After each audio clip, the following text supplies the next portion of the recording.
Hello friends, I'm Harish Dembla from Accurate Fortune Astrology। दोस्तों, कन्या लगन में आगे बढ़ते हैं और देखते हैं यदि मंगल देव द्वादश भाव में बैठ जाएं तो हमें क्या फल देंगे। देखिए दोस्तों, द्वादश भाव का संबंध व्यय से है।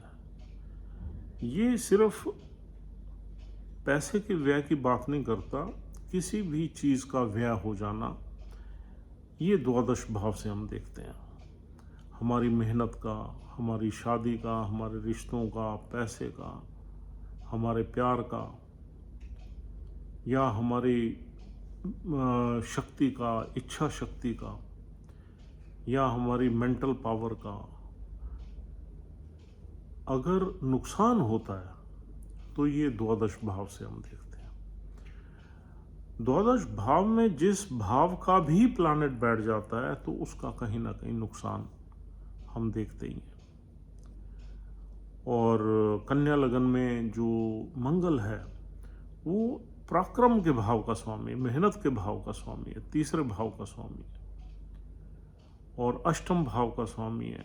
अष्टम भाव बहुत ही गहरा भाव है, बहुत ही लाइफ की रियल इवेंट्स का भाव है, अनटुवर्ड इवेंट्स जो हमें ऊपर नीचे कर देती हैं, हमारी ज़िंदगी को कई तरह के टर्मोइल्स हमारी लाइफ में ला देती हैं, कई तरह की ऐसी घटनाएं ला देती हैं जो जिससे हम हिल जाते हैं और फिर हमें एक नई जागृति का अनुभव होता है, एक हमारी लाइफ में नई ऊर्जा का अनुभव होता है और हम उससे, उस लाइफ की इवेंट से सीखते हैं। That is called transformation.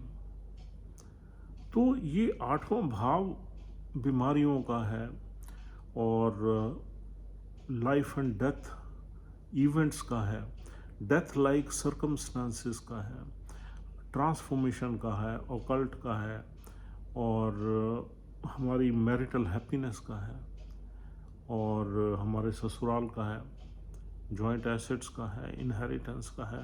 तो अब ये प्लैनेट इन दोनों भावों को लेके द्वादश भाव में आ गया। द्वादश भाव व्यय का भाव है। तो अगर इसको सिंपल वर्ड्स में हम जाने तो कई चीज़ों का व्यय होना यहाँ संभव है। लेकिन एक थ्योरी है एस्ट्रोलॉजी में, जिस थ्योरी के आधार पर ये माना जाता है कि जब भी अष्टम भाव का स्वामी द्वादश में आ जाए, यानी कि वीक हो गया, मतलब नेगेटिव प्लैनेट अगर वीक बैठ जाए तो अच्छा ही है हमारे लिए, और नेगेटिव प्लैनेट यानी कि अष्टम या छठे या 12वें भाव का स्वामी ताकतवर होकर बैठ जाए किसी भाव में, एग्जॉल्टेड साइन में बैठ जाए, तो वो हमारी ज़िंदगी में बहुत प्रॉब्लम्स क्रिएट कर देता है। क्योंकि एक तो वो बुरे घर का स्वामी है, जहाँ बैठेगा वहाँ कुछ ना कुछ अनिष्ट करेगा ही करेगा, और फिर वो ताकतवर इतनी है कि वो निरंकुश हो जाएगा। तो इस थ्योरी के आधार पर एक नेगेटिव घर का प्लैनेट दूसरे नेगेटिव घर में आ जाए तो ठीक है, नेगेटिव पॉजिटिव रिजल्ट्स देते हैं, ऐसा एक थ्योरी है। इसको विपरीत राजयोग थ्योरी भी कहते हैं। लेकिन एक किसी भी प्लेसमेंट से विपरीत राजयोग कभी नहीं बनता, ये आप शंका दिमाग से बिल्कुल निकाल दीजिए। विपरीत राजयोग में 3 चीज़ें ज़रूर होनी चाहिए। एक तो छठे, 8वें, 12वें घर का स्वामी अगर एक्सचेंज कर ले या सेम हाउस में बैठ जाए तब, और दूसरा उसके साथ एक मैलेफिक एनर्जी ज़रूर होनी चाहिए। अब मैलेफिक प्लैनेट्स में से कौन कौन है? सूर्य है, शनि है, राहु है, केतु है और मंगल है। ये मैलेफिक प्लैनेट्स हैं। तो अगर मंगल को हम विपरीत राजयोग कंडीशन में देखते हैं, क्योंकि ये 8वें घर का स्वामी 12वें में आ गया, तो इसके साथ एक मैलेफिक प्लैनेट और होना चाहिए। और तीसरी एक और कंडीशन भी है, लगन का स्वामी लगन में हो या लगन को देखता हो, यानी कि उस पर दृष्टि हो। तो उस हिसाब से जो हमारा ये है बुध है, बुध का लगन है वर्गो, तो बुध या तो लगन में बैठा हो या सप्तम में बैठा हो, लगन को देख रहा हो। लेकिन कुछ ऋषियों का मत ये भी है कि लगन का स्वामी अगर मजबूत अवस्था में भी बैठा हो तो भी विपरीत राजयोग के फल मिलते हैं। अब मजबूत अवस्था में चौथे घर में आ जाए, उसकी अपनी चौथे घर नहीं, सॉरी, यानी कि जो भी दूसरी राशि है, 10वें घर में दूसरी राशि है कन्या लगन में, तो 10वें घर में आ जाए लगन का स्वामी तो भी मजबूत अवस्था में ही माना जाएगा। और चौथे घर में तो उसका एनिमी साइन है और 9 नंबर साइन है जो कि बुध का एनिमी है, और सप्तम में भी एनिमी है, 12 नंबर साइन है। हाँ, 10वें घर में बुध की अपनी राशि है, अगर वहाँ वो बैठ जाए तो भी कुछ एस्ट्रोलॉजर्स का मत है कि हमें विपरीत राजयोग के फल मिलते हैं। तो इसमें ये 3 कंडीशंस अगर अप्लाई होती हैं किसी भी चार्ट में जिसको आप एनालाइज कर रहे हो, तो डेफिनेटली ये प्लेसमेंट कुछ लाइफ में बड़ा दे जाएगी आपको, लेकिन देगी काफ़ी मुश्किलों के बाद, क्योंकि विपरीत राजयोग के रिजल्ट्स विपरीत स्थितियों को फेस करने के बाद ही मिलते हैं। तो यानी कि आप ये उम्मीद कर सकते हैं कि ये कोई बड़ी सफलता हमारे हाथ में ज़रूर लगेगी, लेकिन हम मुश्किलों में से निकलने के बाद ही वो लगती है। तो अगर ये विपरीत राजयोग नहीं है, अकेले मंगल देव यहाँ बैठे हुए हैं, तो यहाँ पर हमारे कई तरह के खर्चे बढ़ जाएंगे लाइफ में। अब खर्चे बढ़ेंगे, इनकम होगी तभी खर्चे बढ़ेंगे। खर्चे देखिए हमारे किन वजहों से बढ़ सकते हैं। एक तो हमारे जो सिबलिंग्स हैं उनकी वजह से बढ़ सकते हैं, उनकी एजुकेशन को लेके, उनकी ट्रैवल्स को लेके, उनके बाहर जाने को लेके, उनकी गलत आदतों को लेके, उनके फसाद को लेके, लड़ाई झगड़ों को लेके हमारे खर्चे बढ़ सकते हैं। दूसरा, हमारे नेबरर्स की वजह से भी कुछ खर्चे बढ़ सकते हैं, अब वो वजह कोई भी बने उसमें। और तीसरा, कुछ अनएक्सपेक्टेड एक्सपेंसेस हमारी मैरिज में भी आ सकते हैं, हमारे ससुराल की वजह से भी बढ़ सकते हैं खर्चे। और चौथा, प्रॉपर्टी की डीलिंग्स में भी बढ़ सकते हैं, यानी कि हम कहीं प्रॉपर्टी वगैरह ले लेते हैं, वो प्रॉपर्टी दूर दराज रहती है, उसका सुख भी नहीं मिलता ज़्यादा और हमारे खर्चे भी बढ़ जाते हैं, हमारा पैसा भी खर्च हो जाता है। या फिर यूँ कहना चाहिए कि हमारा पैसा कहीं प्रॉपर्टी की इन्वेस्टमेंट्स में लगता रहा और हमारा खर्चा होता रहा। और ये खर्चे तो हमारे नॉर्मल हैं, जो हम हाउसेस से लिंक कर रहे हैं, और मंगल भूमि कारक है, भूमि से लिंक कर रहे हैं। कुछ खर्चे 12वें घर की आदतों की वजह से भी हमारे बढ़ेंगे। देखिए यहाँ पर बेड प्लेजर्स मिलते हैं 12वें घर में, और ये 5 नंबर राशि में भी हमारी 5 नंबर राशि किसकी है? हमारे प्रेम की राशि है, हमारे बेड प्लेजर्स का घर है ये। और यहाँ हम कुछ बुरी संगतों में भी, सेक्स में, सेंसुअलिटी में, पेड सेक्स में भी जाके अपने खर्चों को बढ़ा सकते हैं। कुछ हम अपनी ट्रैवल्स में भी जाके, फॉरेन कंट्री की ट्रैवल्स में भी जाके अपने खर्चों को बढ़ा देते हैं। तो यहाँ पर अनाप शनाप खर्चों का होना तय है। अब देखिए यहाँ पर दूसरी चीज़ ये है कि हेल्थ में भी यहाँ पर कुछ ना कुछ इशू ज़रूर क्रिएट होंगे, क्योंकि यहाँ बैठा हुआ मंगल छठे घर को भी देख रहे हैं, छठे घर में शनि की राशि है। तो कुछ आपकी लाइफ में डिस्प्यूट्स पैदा हो सकते हैं, कुछ बीमारियाँ पैदा हो सकती हैं, कुछ लिटिगेशन फेस करना पड़ सकता है, और कुछ नौकरी में भी आपकी प्रॉब्लम्स आ सकती हैं, और कहीं ना कहीं फॉरेन ट्रैवल्स में भी आपकी कई तरह की प्रॉब्लम्स आ सकती हैं, लड़ाई झगड़े का माहौल भी बन सकता है, और कुछ चोट चपेट लगना, ये भी इस राशि, क्योंकि दोनों अग्नि राशियाँ हैं, सूर्य भी अग्नि राशि है, मंगल भी। अगर मंगल में कोई भी अफ्लिक्शन हो गई, राहु की दृष्टि आ गई, केतु की आ गई, शनि की आ गई, तो यहाँ पर कई तरह की चोट लगने का भी डर रहता है, या कुछ बीमारी होने का भी डर रहता है, और इस तरह के खर्चे भी हमारी लाइफ में रहेंगे। तो ये कोई बहुत बढ़िया, इसको हम नहीं कह सकते इस प्लेसमेंट को, अगर ये विपरीत राजयोग में कन्वर्ट नहीं हो रही प्लेसमेंट पूरी with the application of 3 conditions, तब तक ये प्लेसमेंट कोई बहुत बढ़िया नहीं है। इस प्लेसमेंट के कुछ अच्छे रिजल्ट्स भी हम देख सकते हैं, जैसे इस प्लेसमेंट से नेटिव जो है विदेश में जाकर नौकरी कर सकता है, विदेश में जाके मेहनत कर सकता है, विदेश में जाके मकान बना सकता है, विदेश में जाके पैसा कमा सकता है, और यूँ कहना चाहिए कि कुछ इनहेरिटेंस का योग भी यहाँ पर विदेश में यानी कि विदेश में बैठे बैठे कुछ इनहेरिटेंस का योग आपको घर में मिल सकता है अपने, लेकिन जब आप विदेश में हो सकता है उसका रियल बेनिफिट लेने में थोड़ी सी तकलीफ हो, तो मिल सकता है। लेकिन ये तब मिलेगा जब सूर्य की कंडीशन बहुत अच्छी होगी।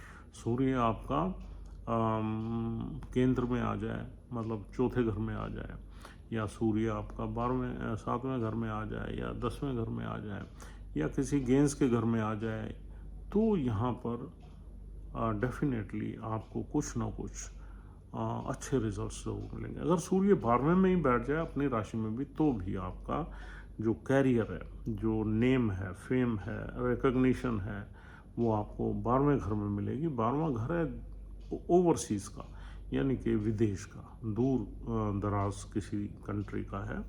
तो 12वें घर में अगर सूर्य देव बैठ गए, या कोई और ऐसा योग बन जाए जो 12वें घर में आपको फॉरेन की सेटलमेंट में और ज़्यादा सपोर्ट कर दे, तो भी आप फॉरेन कंट्री जा सकते हैं। जैसे गुरुदेव बैठ जाए, चौथे घर का मालिक 12वें घर में बैठ जाए, या 12वें घर का मालिक ही चौथे घर में बैठ जाए सूर्य, विदेश की सेटलमेंट हो जाएगी। या राहु भी अगर कहीं नवम भाव में बैठ जाए, अष्टम में बैठ जाए, या चौथे घर में बैठ जाए, तो भी आपको विदेश की सेटलमेंट दे देगा।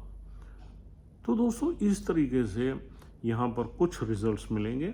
अब मंगल बहुत ही अग्रेसिव प्लैनेट है, और मंगल जो है एक्शन ओरिएंटेड प्लैनेट है, तो आपके एक्शंस अपनी नेटिव लैंड से कहीं दूर रहेंगे, और वहाँ पर आपको सक्सेस मिल सकती है। सूर्य की प्लेसमेंट अगर अच्छी हो गई तो डेफिनेटली यहाँ पैसा भी कमाओगे, प्रॉपर्टीज़ भी बनाओगे, सारी चीज़ें ठीक होंगी।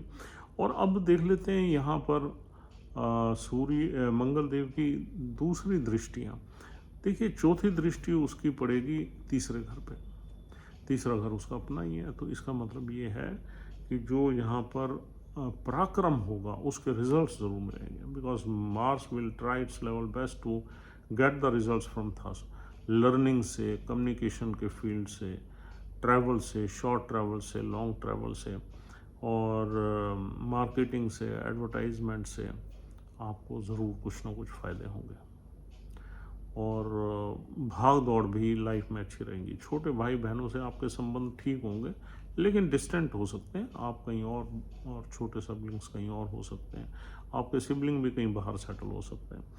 और दूसरा जो 7वीं दृष्टि है वो तो छठे घर पे आएगी, उसके रिजल्ट्स हमने बता दिए हैं। जो 8वीं दृष्टि है वो विवाह स्थान पे आएगी, तो ये प्लेसमेंट मांगलिक भी बना देती है इंसान को, 8वें घर की प्लेसमेंट, क्योंकि 8वें घर में बैठा हुआ मंगल सप्तम भाव को देखता ही है। सप्तम में बैठा हुआ प्लैनेट या सप्तम को देखता हुआ प्लैनेट मंगल पर्टिकुलरली मांगलिक बना देता है। अष्टम भाव भी शादी से रिलेटेड है, इसलिए अष्टम में अगर मंगल हो तब भी आदमी को मांगलिक दोष लग जाता है। तो यहाँ पर आप जब मंगल की दृष्टि गुरु की राशि पे आएगी तो कोई ज़्यादा विशेष खराब प्रभाव नहीं डालती, बस ये है थोड़ा सा लड़ाई झगड़े का माहौल बनाती है, क्योंकि मंगल अग्नि कारक है और 12 नंबर राशि जल तत्व है, और दूसरा मंगल है भी मारक प्लैनेट, 8वें घर का मालिक है। 8वें घर के कॉम्प्लिकेशंस तो दे ही सकता है। और दूसरा 8वें घर का प्लैनेट अगर 12वें में चला जाए तो हमारी मैरिटल लाइफ में वैसे ही थोड़ी बहुत प्रॉब्लम्स रहती हैं, तो कुछ ऐसी कॉम्प्लिकेशंस रहती हैं जो हमारे हाथ से बाहर होती हैं, हम उसको संभाल भी नहीं पाते। तो क्योंकि अष्टम भाव मैरिज की हैप्पीनेस का है, और हैप्पीनेस का प्लैनेट व्यय में चला गया, नुकसान में चला गया, तो हैप्पीनेस का तो व्यय हो ही गया। तो इस वजह से हमारी मेहनत का भी यहाँ नुकसान रहेगा, और हमारी मैरिटल हैप्पीनेस का भी कहीं ना कहीं नुकसान रहेगा। और हाँ, कुछ फ़ायदे हमें तब मिल सकते हैं जब विपरीत राजयोग बन जाए, या फिर सूर्य की प्लेसमेंट बहुत अच्छी हो जाए चार्ट पर। इसके अलावा हम ये देख लेते हैं कि यहाँ पर नक्षत्र कौन से मिलते हैं। यहाँ पर दोस्तों 3 नक्षत्र हैं। पहला नक्षत्र है मघा, जो कि पितृ का नक्षत्र है, पूर्वजों का नक्षत्र, और केतु इसके मालिक है। और दूसरा नक्षत्र है पूर्व फाल्गुनी, जो कि शुक्र देव का नक्षत्र है, बहुत अच्छा नक्षत्र है। कार्नल प्लेजर्स का नक्षत्र है, फिजिकल प्लेजर्स का नक्षत्र है, प्रेम का नक्षत्र है, और पैसे का नक्षत्र है। और क्रिएटिविटी का नक्षत्र है। और तीसरा नक्षत्र उत्तर फाल्गुनी जो सूर्य देव का अपना है। तो तीनों नक्षत्र जो है यहाँ पर देखिए सूर्य की राशि में पड़ते हैं। ये मंगल मघा नक्षत्र में देखिए कुछ न कुछ पैतृक इन्फ्लुएंस रहता है, कुछ न कुछ ऐसा माना जाता है कि पितरों का आशीर्वाद रहता है। ऐसे में जब मघा में आ जाए हमारा कोई भी प्लैनेट, तो यानी कि पितरों के आशीर्वाद से कुछ ऐसे काम हो सकते हैं जो पितरों ने छोड़ दिए हों या उनकी इच्छाओं में रह गए हों अधूरे, वो आके ये बच्चा पूरे करता है। और केतु की प्लेसमेंट अगर अच्छी होगी तो यहाँ सक्सेस मिलने के चांसेस बनेंगे। अगर केतु की प्लेसमेंट किसी मैलेफिक हाउस में हो गई तो यहाँ पर प्रॉब्लम्स आएंगी। और दूसरा है पूर्व फाल्गुनी। पूर्व फाल्गुनी नक्षत्र में आदमी थोड़ा सेक्स सेंसुअलिटी में चला जाता है, थोड़ा दूसरी संबंधों में चला जाता है, दूसरे अपोजिट सेक्स के संबंधों में चला जाता है। किसी के भी चार्ट में वो मेल फीमेल, तो उनसे उसमें लिप्त होकर इंसान का काफ़ी टाइम निकल जाता है। तो पूर्व फाल्गुनी नक्षत्र शुक्रदेव का है। और मार्स की एनर्जी और वीनस की एनर्जी वैसे ही बड़ी पैशनेट एनर्जी है, ये हमें फटाफट संबंध बनवा देती है। और शुक्र की प्लेसमेंट आपको बताएगी कि क्या ये संबंध सक्सेसफुली बनेंगे या नहीं बनेंगे। अगर शुक्रदेव कहीं अच्छी पोजीशन में है, खुश हैं, या शुक्रदेव की दृष्टि है मंगल पे, या शुक्रदेव साथ ही बैठ गए, तो फिर तो बहुत ही ज़्यादा आदमी लिप्त रहेगा इन चीज़ों में, प्लेजर्स में। तो ये इस तरह का है। लेकिन शुक्रदेव 12वें घर में बैठ के इन चीज़ों में घुसा देंगे, लेकिन 12वें घर में बली हो जाते हैं शुक्रदेव, तो इंसान को काफ़ी लाइफ में प्लेजर्स, एंजॉयमेंट, पैसा, सेक्स, ये वो सब चीज़ें मिलती हैं। और तीसरा नक्षत्र उत्तराषाढ़ा नक्षत्र, उसमें सूर्य की प्लेसमेंट देखिए। सूर्य की प्लेसमेंट अगर अच्छी है तो डेफिनेटली अच्छे रिजल्ट्स मिलेंगे। इसको देखना कैसे है ये हम कई अपनी पिछली वीडियोस में भी बता चुके हैं। जब भी नक्षत्र का लॉर्ड किसी हाउस में बैठता है तो उस हाउस से रिलेटेड ज़्यादा रिजल्ट्स मिलते हैं। अगर सूर्य सपोज चौथे हाउस में बैठ गया तो आपको प्रॉपर्टी से ब्लेस करेगा, कन्वीनियंसी से ब्लेस करेगा, हैप्पीनेस से ब्लेस करेगा, गाड़ियों से ब्लेस करेगा, और अपने घर से अटैचमेंट देगा। अगर सूर्य दशम भाव में आ जाए तो आपको प्रोफेशनल लाइफ में ब्लेस करेगा ये मंगल, बड़े लोगों से मेल मिलाप में करेगा, सोशल स्टेटस आपका इन्हेंस करेगा, सोसाइटी में अच्छा नाम करा। तो जहाँ सूर्य बैठेगा, अगर मंगल उत्तराषाढ़ा में है, सूर्य जहाँ बैठेगा उस घर से रिलेटेड ज़्यादा रिजल्ट्स मिलेंगे, और सूर्य की जहाँ दृष्टि होगी वहाँ से भी रिलेटेड रिजल्ट्स मिलेंगे। सिंपल है इसको डिकोड करना। तो आप इस तरीके से प्रेडिक्शंस को आप इंटरप्रेट कर सकते हैं। तो दोस्तों, this is all for the day. उम्मीद करता हूँ ये वीडियो आपके लिए यूज़फुल है। अगर आप हमारी वीडियोस को देखते हैं, हमारे चैनल को पसंद करते हैं, तो इसे सब्सक्राइब ज़रूर करिए, ताकि हमें भी कुछ मोटिवेशन मिलता रहे और हम आगे इस तरह के नॉलेजेबल वीडियोस आपके लिए अपलोड करते रहें। Thank you very much. Take care. We'll see you soon. Goodbye.